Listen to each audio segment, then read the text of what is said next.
எங்களுக்கு வந்து 23 ஏக்கர்ல 13 ஏக்கர் வந்து தென்னை வச்சிருக்கோம். அந்த தென்னையில வந்து ஊடுபயிரா ஒரு 800 மரம் மகாகனி இருக்குங்க. தேக்கு மரம் ஒரு 100 மரம் இருக்கு. அது இல்லாத வந்து கருங்காலி இந்த மாதிரி வெரைட்டியான மரசெல்லாம் நிறைய இருக்குதுன்னு வச்சுங்களேன்.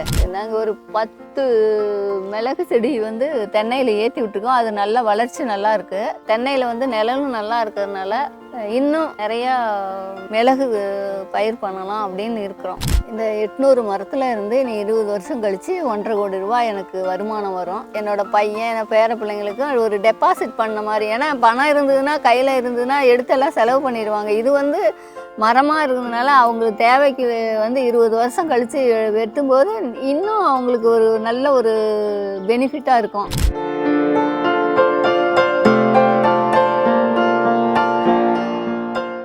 வணக்கம், என்னுடைய பேர் வந்து செல்வம் மனோகரன். நாங்கள் இருக்கிற இடம் வந்து பெரம்பலூர் மாவட்டம் வேப்பந்தட்டை வட்டம் மலையாளப்பட்டி கிராமத்தில் நாங்கள் இருக்கோம். எங்களுக்கு வந்து 23 ஏக்கரில் 13 ஏக்கர் வந்து தென்னை வச்சுருக்கோம். அந்த தென்னையில் வந்து ஊடுபயிராக மகாகனி பயிர் பண்ணியிருக்கோம். மகாகனி வந்து ஒரு 3 வருஷம் ஆகுது நாங்கள் பயிர் பண்ணி. ஏன் பயிர் பண்ணியிருக்கோன்னா, தென்னையில் வந்து இடைவெளி வந்து 25க்கு 25 நாங்கள் வச்சுருக்கிறதுனால ஏதாவது மரப்பயிர் வைக்கலாம் அப்படிங்கிறம்போது இங்கே வந்து ஆய்வு செய்த களப்பணியார் சொன்னாங்க, மகாகனி உங்களுக்கு நல்லாயிருக்கும் அப்படின்னு சொன்னதுனால நாங்கள் வந்து 4 தென்னை மரத்துக்கு இடையில் ஒரு மகாகனி நட்டிருக்கோம்.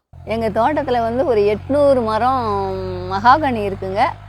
அது இல்லாத வரப்போரத்தில் வந்து தேக்கு மரம் ஒரு 100 மரம் இருக்குது. அது இல்லாத வந்து கருங்காலி இந்த மாதிரி வெரைட்டியான மரசெல்லாம் நிறையா இருக்குதுன்னு வச்சுங்களேன். மற்றபடி தென்னையில் வந்து அவகடோ நமக்கு தேவையான பழச்செடிகள் இதெல்லாம் வச்சுருக்கோம். முக்கியமாக மகாகனி தான் எங்களுக்கு மெயினான கிராப்பாக இருக்குது. இதில் ஒவ்வொரு மகாகனிக்கும் இடையில 12 அடி இருக்குது. எந்த ஒரு மரத்துக்கும் பாதிப்பு இல்லாமல், அடுத்த மரத்துக்கு தென்னைக்கும் பாதிப்பு வரக்கூடாது, மகாகனிக்கும் பாதிப்பு வரக்கூடாதுங்கிறதுக்காக நாங்கள் இடைவெளி நிறையாவே கொடுத்து தான் வச்சுருக்கோம்.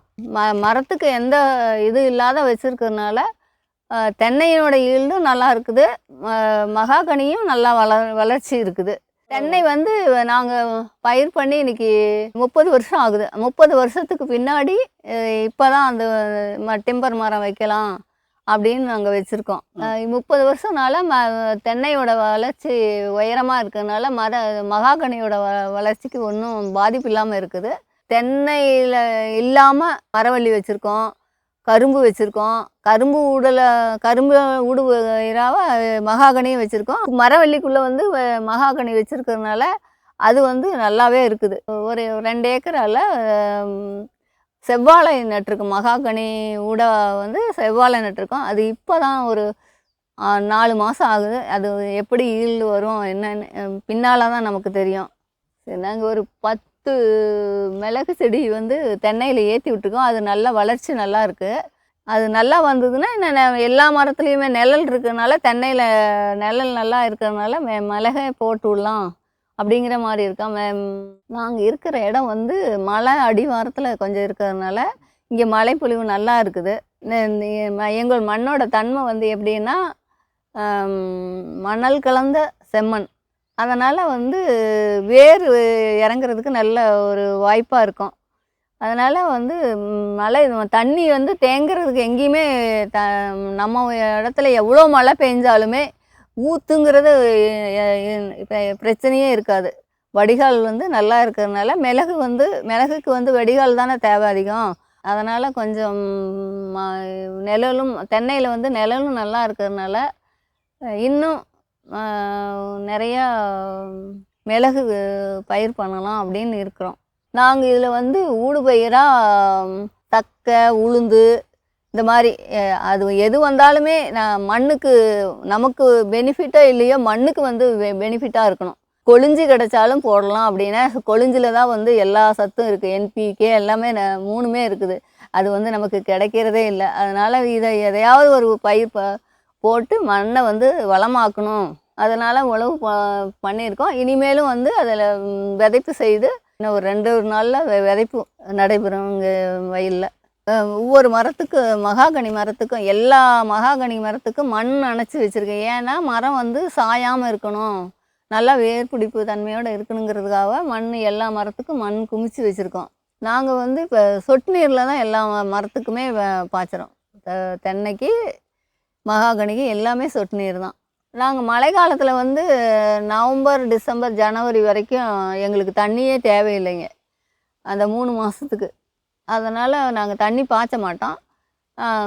இப்போ மழை நின்ன பின்னாடி 10 நாளைக்கு ஒரு தடவை அப்படி சுழற்சி முறையில் எல்லாம் இவ்வளவு வயலும் பாயணுங்கிறத சுழற்சி முறையில் ஒரு 10 நாளைக்கு ஒரு தடவை ட்ரிப்பில் தண்ணி பாஞ்சிட்டு வரும்.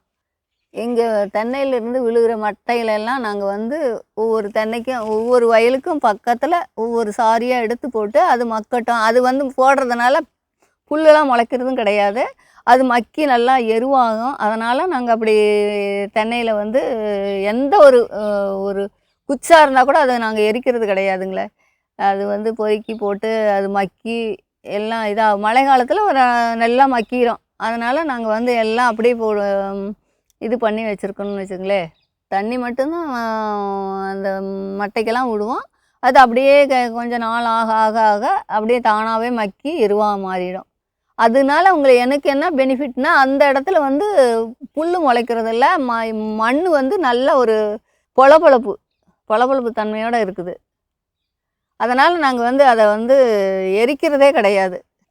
நான் ஏன் மகாகனி தான் நடணுங்கிறதுக்கு இது பண்ணணுன்னா, என்னோடய மாமா பையன் வந்து ஒசூரில் வந்து அவர் நட ஆரம்பித்தார். ஏன் அவர் நடும்போது நம்மளும் தென்னையில் வந்து ஊடுபயிராக நம்மளும் நட்டு பார்க்கலாமே அப்படின்னு ஆரம்பித்தது தான். நாங்கள் காடு ஃபுல்லாக அப்புறம் களப்பணியாளர் வந்து எங்களுக்கு மண்ணெல்லாம் இது பண்ணி இந்த மண்ணுக்கு நடலாம் அப்படின்னு சொன்ன பின்னாடி எல்லாம் 3 வருஷத்துக்கு முன்னாடி நட ஆரம்பித்து இப்போ வந்து பாருங்களேன், மரம் வந்து ஒரு 20 அடி வளர்ந்துருக்குது, ஒரு அரை அடி 3/4 அடி சுற்றளவு வந்திருக்குது. இந்த 800 மரத்தில் இருந்து இனி 20 வருஷம் கழித்து 1.5 கோடி ரூபாய் எனக்கு வருமானம் வரும். அந்த வருமானம் வந்து என்னோடய பேர பிள்ளைங்களுக்கு, என்னோடய பசங்களுக்கு, என்னோடய பையன் பேர பிள்ளைங்களுக்கு ஒரு டெபாசிட் பண்ண மாதிரி. ஏன்னா பணம் இருந்ததுன்னா, கையில் இருந்ததுன்னா எடுத்தெல்லாம் செலவு பண்ணிடுவாங்க. இது வந்து மரமாக இருக்கிறதுனால அவங்களுக்கு தேவைக்கு வந்து 20 வருஷம் கழித்து வெட்டும்போது இன்னும் அவங்களுக்கு ஒரு நல்ல ஒரு பெனிஃபிட்டாக இருக்கும். அதனால் வந்து நான் என்னோடய உழைப்பு தான் இதில் இருக்க ஒழிஞ்சு நான் மற்றபடி நான் அதுக்கு வேறு இன்னும் இது பண்ணுறதில்ல. அது வந்து நம்ம கொடுக்குற இயற்கை உரத்துலேயே வளர்ந்து எங்களுக்கு நல்லபடியாக பயன் தரும்னு நம்புகிறேன்.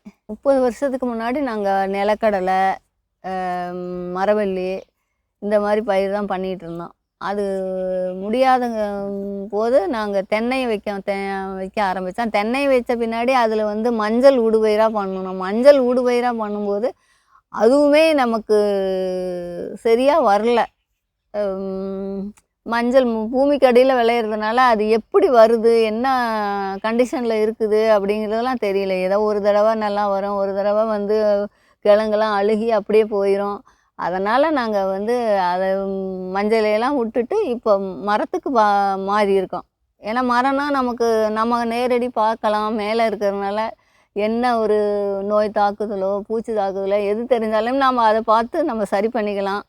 அப்படிங்கிறதுனால நாங்கள் மரப்பயிர் பண்ண ஆரம்பித்தோம். அப்புறம் பின்னால் இப்போ 4 வருஷத்துக்கு பின்னாடி தான் முன்னாடி தான் நாங்கள் சரி தென்னையில் வந்து தென்னை இவ்வளோ இடம் வேஸ்ட்டாக கிடக்குதே, வேறு ஏதாவது பயிர் பண்ணணுங்கிற இது பண்ணும்போது ஏதாவது மாற்று விவசாயத்துக்கு தானே மாறி ஆகணும். அப்படிங்கும்போது நாங்கள் மரம் வளர்க்கலாம் அப்படிங்கிற ஒரு ஐடியாவில், ஏன்னா விவசாயம் வந்து வர வர நலிவடைந்துக்கிட்டே போகுது. ஏன்னா பயிர் பண்ணுறதுக்கு ஆள் கிடைக்கவே மாட்டேங்கிறாங்க, அதை ஈடுகட்டுறதுக்கு வேணுமில்ல. அதனால் மரப்பயிருக்கு மாறி தான் ஆகணும் எல்லாருமே. தென்னையில் வந்து 60 நாளைக்கு ஒரு தடவை எங்களுக்கு வருமானம் வரும். மரவள்ளி, கரும்புலாம் வருஷத்துக்கு ஒரு தடவை தான் வருமானம் வரும். அதுலேயுமே மகாகனி வச்சுருக்கோம். எல்லா இதுலேயுமே நல்லா இருக்குது. 4 வருஷம் வரைக்கும் ஊடுபயிர் வந்து மகாகனிக்குள்ளே ஊடுபயிர் பண்ணுறதுனால எங்களுக்கு வருமானத்துக்கு வந்து குறைவில்லை. அதுக்கு மேலே வந்து தென்னை தான் எங்களுக்கு வருமானம். இந்த 60 நாளைக்கு ஒரு தடவை தேங்காய் வெட்டுறதுனால எங்களுக்கு அந்த 60 நாளைக்கு ஒரு தடவை வருமானம் வந்துகிட்ருக்குது. அதனால் எந்த பிரச்சனையும் இல்லைன்னு வச்சுங்களேன். என்னுடைய அனுபவத்தை பகிர்ந்து கொண்டதுக்கு ஈசாவின் காவேரி கூக்குரலுக்கும் ரொம்ப நன்றி.